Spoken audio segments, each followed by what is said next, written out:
the other 20%. The 20% will come from your what?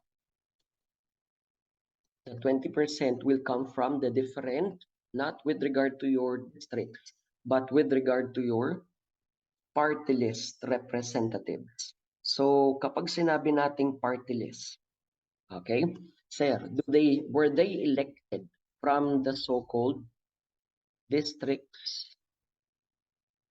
Were they elected from the districts? Yes or no? Hindi. So, ang bawat district, nandyan po yan saan? Sa mga provinces or yung mga particular cities. How about sa atin pong mga party list? They are elected at large. Okay? They are elected at large. Now, kapag sinabi nating party list, okay? Do they have the same rank as that of the regular district representative? Magkapareho lang po ba yan? Magkapareho lang po ba yan? Yes or no? Magkapareho lang po ba yung rank nila kahit magkaiba yung manner ng pagboto sa kanila? Ibig sabihin ng at large, ibig sabihin is nationwide ang bumoboto sa kanila. Nationwide ang bumoboto sa kanila. Pero kapag sinabi nating mga district representative, they are elected locally. Kapag sinabi nating provinces and cities, they are elected locally. Pero do they still have the same rank? Magkapareho lang po ba? Sir, magkapareho lang.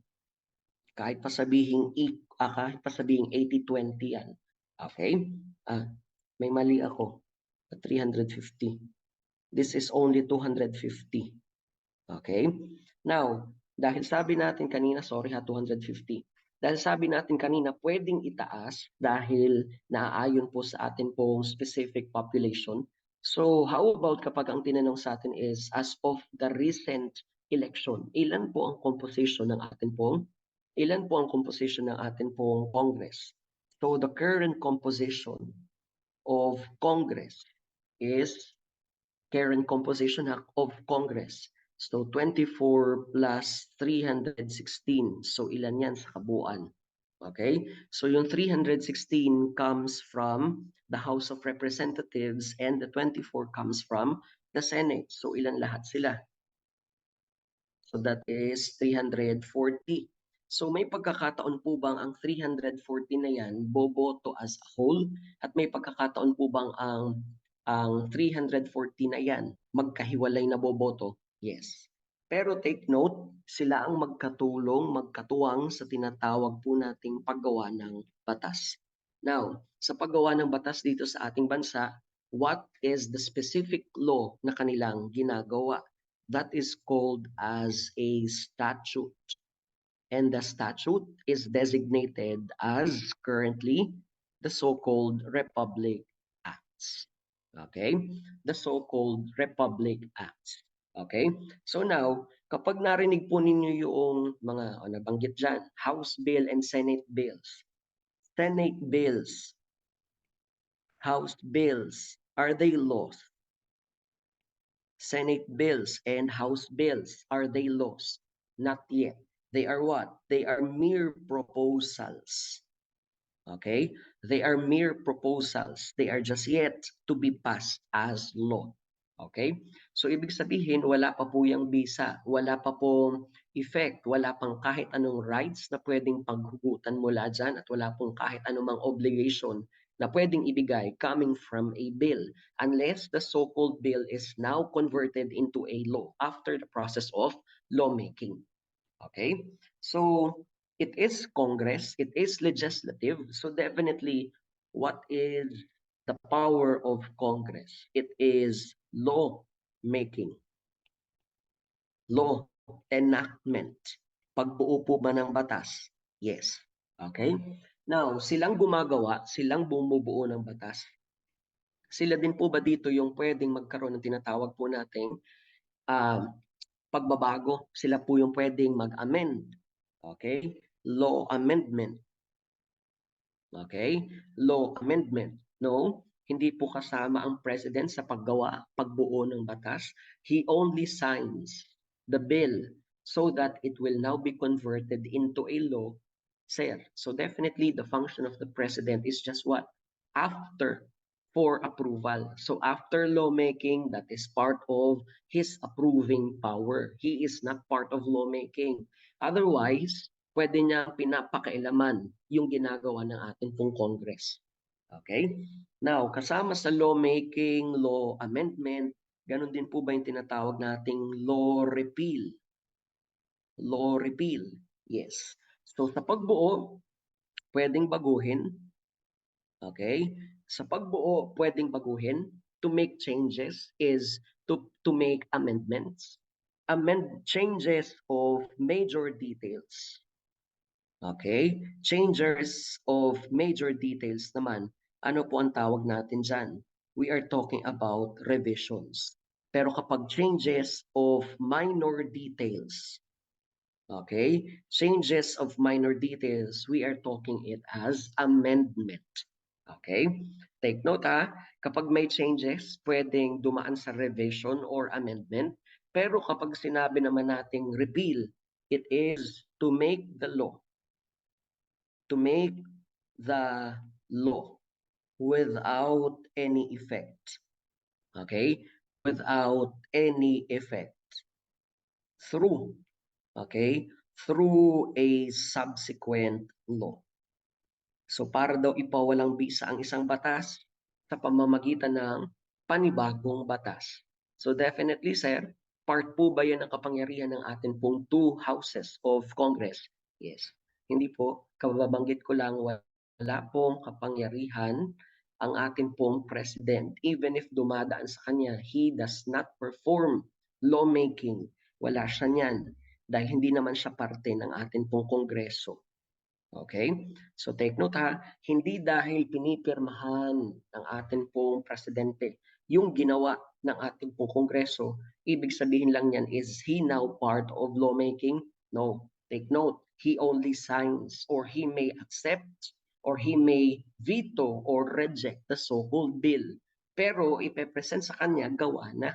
Kahit dumaan po yun sa kanya, hindi po siya parte ng paggawa niyan. Okay? Now, sir, to be part of your Congress of the Philippines, who must be the so-called persons? Okay? So para maging miyembro ka ng ating pong Kongreso ng Pilipinas, kailangan mong dumaan syempre saan? Tinatawag nating qualification. Okay? So who must be or who may be part of your Senate? Who may be part of your Senate? Now, kapag sinabi natin who may be part of your Senate, it may be any person. Walang problema dyan. Any person, as long as such person will have the different qualifications set by the 1987 Constitution. Now, what is the very first qualification? Or Senate qualification? Or the senator? Okay? Member of the Senate. Member of Senate qualifications. The first is he or she must be what? A natural born Filipino citizen. Okay? Natural born Filipino citizen. Now, bakit kailangan may nakalagay pang natural born Filipino citizen? Bakit hindi na lang Filipino citizen?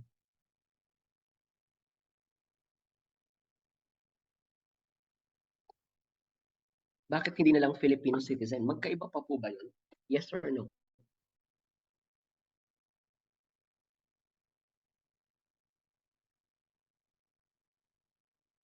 O, bakit kaya magkaiba?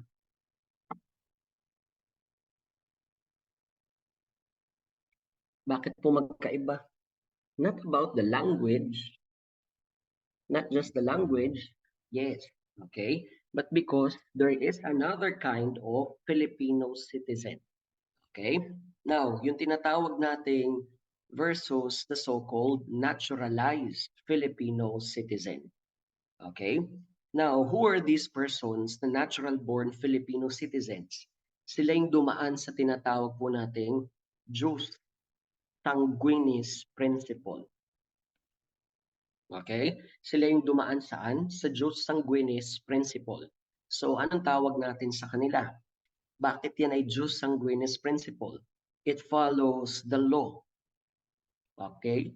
The law of the blood of the parents. So anong ibig sabihin yan? Regardless of the place of birth, okay? We are considered as Filipino citizens. Mga Pinoy tayo. Bakit? Kahit saan man tayo panganak, take note, basta ang nanay or tatay or pareho, nanay, tatay, pareho sila, Filipino. Kahit saan tayo pinanganak, we are considered as Filipino citizens by blood. So definitely, meron pa po ba tayong gagawin para makuha? Meron pa po ba tayong gagawin para mabuo yung ating pong pagiging Filipino citizen? Wala na, except maipanganak. Okay? So these persons, natural-born Filipino citizens, are those what? Those persons, yung mga tao. Okay? Those persons that are not required to perform what? Perform an act to acquire or perfect. Okay? Perfect their citizenship. So anong ibig sabihin daw niyan? Sila daw po yung mga klase ng tao na hindi nagagawa, wala nang required gawin para makuha or para mabuo yung kanilang Filipino citizenship. Ano lamang ang kailangan mangyari? Except birth. Okay? So ibig sabihin, kailangan lang nilang maipanganak. So sa ganyang mga status, sa ganyang mga citizens, sila lamang po ba yung pinapayagan kumbaga na maging senador ng ating pong bansa? Yes. How about these naturalized Filipino citizens? These naturalized Filipino citizens, they are considered as what? Aliens. Ibig sabihin, they are not Filipino citizens. They are citizens of what? Citizens of other countries. Pero, underwent what? But underwent the process called as what? Naturalization. Okay? Naturalization. So, ibig sabihin, kaya nila nakuha yung pagiging Filipino citizen nila. Okay? Kaya nila nakuha yung pagiging Filipino citizen nila because meron silang ginawang perfecto. Kaiba sa isang natural-born Filipino citizen. So, yung mga taong purely Filipino citizens, dahil kinuha nila yung kanilang pagiging Pinoy, yung kanilang blood ng kaling sa kanilang nanay, tatay, okay? Kahit saan ipinanganak. Pero dito, yung mga tinatawag nating, sir, purely Americans, purely Chinese, gusto nilang maging Filipino citizens because for whatever it's worth, for whatever reason na nakita nila dito sa ating bansa, gusto nilang maging Filipino citizen. So, nagpa-convert sila. Their old citizenship, tinanggal nila sa kanilang sarili, nag-apply sila sa ating government. So, nawala yung kanilang old citizenship and they are given a new one. Pero can they run for Congress? Okay? Can they run for Congress? No, they cannot run for Congress. Hindi sila pwedeng tumakbo sa pagkasenador, hindi rin sila pwedeng tumakbo saan? Sa pagiging representative of the House. Pero can they run in office? Can they run? Pwede. They can only do it para saan? Sa mga local positions. Eh sir, hindi po ba pwedeng maging local positions yung representative? No, they are only elected locally, pero the position of being a representative of the House is a national position. Kasi kasama sila sa gumagawa ng national law. Okay? Now, hindi po required, titingnan natin, hindi isa sa mga tawag natin dito, o hindi basis, yun na lang, hindi basis para maging Filipino citizen yung 10 years or 20 years or 30 years of residency. Kasi magkaiba po yan. Yung pagiging Filipino citizen, yan po ay dulot ng iyong magulang dahil pinanganak ka. Pero kapag ang tinatanong po natin ay residency, saan ka po matatagpuan? Saan ka nakatira? As of the moment, saan ka matatagpuan? Kapag ipinatawag po ba kita dito, halimbawa, nasa Maynila ako, kapag pinuntahan po ba kita sa Maynila, makikita kita doon? Ibig sabihin, yun po ba ay part ng Pilipinas? Yes. Pero you can be a resident of the Philippines without being its citizen. Okay? So definitely kapag ganyan ang pinag-uusapan, okay? Kapag ganyan ang pinag-uusapan, a Chinese may be a resident of the Philippines pero hindi siya citizen. Bakit? Kasi saan ko siya matatagpuan? Matatagpuan ko siya halimbawa sa Batanes. Pwede ko siyang matatagpuan saan? Sa atin pong tawag dito sa Maynila, sa Cebu for example, pero they remain as is. They remain as what? Chinese citizen. So take note ha, magkaiba ang citizenship, magkaiba sa residence. Okay? Magkaiba ang citizenship, magkaiba ang tinatawag po nating residency. Okay? Now, what is the second qualification? Okay? What is the second qualification? Those who want to become, okay, those who want to become member of the Senate must be, okay, on the day of the election. On the day of the election. Ilan po dapat, ilang taon? The age must be what? Okay, the age must be what? At least 35 years of age. Okay? At least 35 years of age. So anong ibig sabihin po niyan?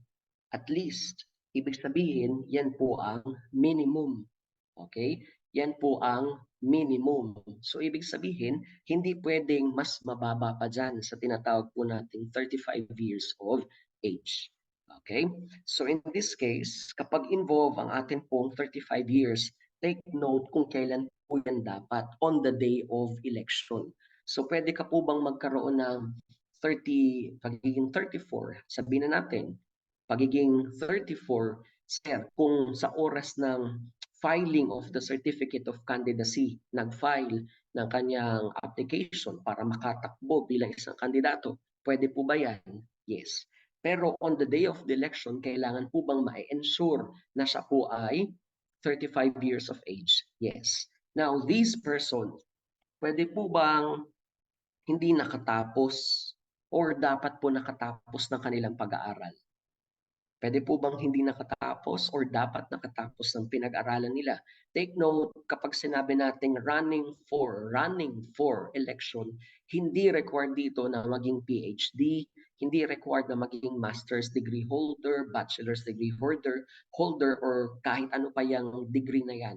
As long as what? There is what? Ability to read and write.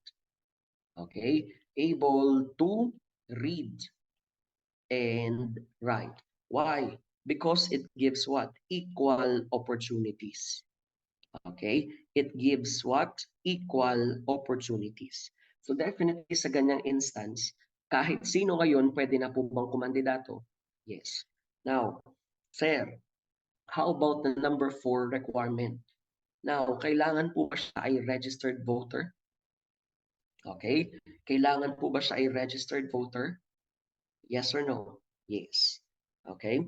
Kapag ganyan po ang mangyayari, hindi naman po natin masasabing, di ba nga, may nagva-viral sa Facebook na hindi lahat ng educated are well-mannered. Kaya nga di ba sabi, yung mga kalimitang mga corrupt, sila pa yung nakapagtapos. How about those person naman na kaya talagang mag-serve but they are not what? They are not highly educated. So hindi rin natin po masasabi. So anyone can abuse the law kapag hindi po ginagamit ng tama. Hindi lang naman po yung mga nakapag-aral. So kapag tayo mismo tao, regardless of our educational attainment, pwede ring abusuhin yan regardless of educational attainment. Okay?